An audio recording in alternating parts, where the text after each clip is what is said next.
মালয়েশিয়ার প্রধানমন্ত্রী আনোয়ার ইব্রাহিম বলেছেন তার দেশ ফিলিস্তিনিদের সহায়তা দেবে, ইসরায়েলকে স্বীকৃতি দেবে না।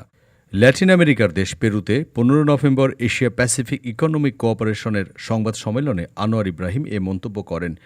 ইসরায়েলের সঙ্গে বরাবরই কূটনৈতিক দূরত্ব বজায় রেখে চলে মালয়েশিয়া।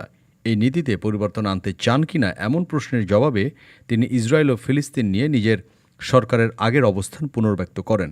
মালয়েশিয়ার প্রধানমন্ত্রী আরও বলেন, ফিলিস্তিনিদের বিরুদ্ধে ইসরায়েলের ক্রমবর্ধমান সহিংসতার বিষয়ে এবারের এপেক সম্মেলনে একমাত্র দেশ হিসেবে মালয়েশিয়া প্রশ্ন তুলেছে। আনোয়ার ইব্রাহিম বলেন, একটি জাতির অধিকারের বিষয়টি অস্বীকার করা হলে সেখানে কিভাবে অর্থনীতি ও মুক্ত বাণিজ্য সম্পর্কে কথা বলা যায়। এটাকে ন্যায় বিচারের বিষয় উল্লেখ করে তিনি যেখানে প্রয়োজন সেখানেই মালয়েশিয়া ফিলিস্তিনিদের জন্য সমর্থন অব্যাহত রাখবে বলে ঘোষণা দেন।